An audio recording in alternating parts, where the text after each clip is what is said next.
नमस्कार दोस्तों, आज हम बात करेंगे सामान्य शादियों में होने वाले खर्चे की। हमारे भारतीय समाज में शादी एक त्यौहार की तरह है, जहां लोग अपने बच्चों की शादी के लिए उसके पैदा होने से ही तैयारियां शुरू कर देते हैं।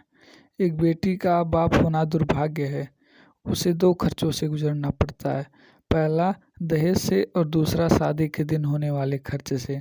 जैसा कि हम सब जानते हैं कि भारतीय समाज में दहेज लेना अपराध है, लेकिन 100 में से 99 लोग शान से दहेज लेते हैं और एक जो दहेज नहीं लेता है उसे भी समाज में झूठ बोलना पड़ता है।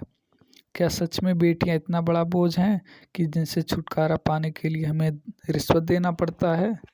शादी के लिए मैंने बेटों को बिकते देखा है। आखिर यह कितना कुतर्क का सौदा है कि जो अपने घर की लक्ष्मी दे वो ही दहेज दे।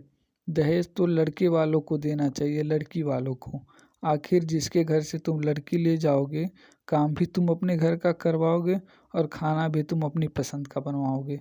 लोग यह तर्क देते हैं कि आखिर लड़की वाले सभी सामान अपनी लड़की को देते हैं।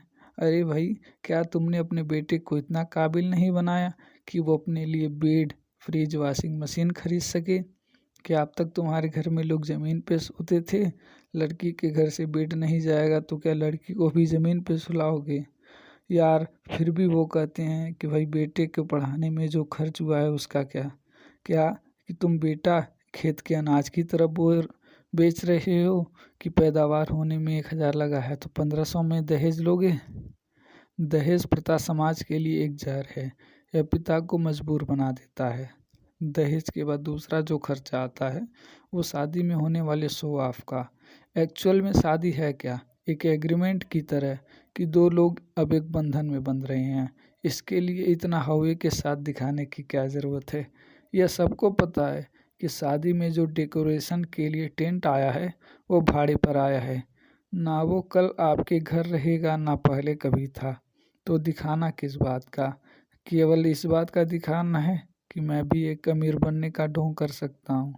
शादियों में हम भोजन भी उन्हीं लोगों को कराते हैं जिनके लिए हमारे घर का खाना केवल सेकंड ऑप्शन होता है। जिनको असल में खाने की ज़रूरत है उन्हें तो लोग घर का जूठन या एक दिन बासी खाना देते हैं। हम गरीबों को तो आसपास भी नहीं भटकने देते हैं। ना हमारे रिश्तेदार या मेहमान महीने भर बाद हमारे घर की सजावट याद रखेंगे, ना खाने की चीज़ें।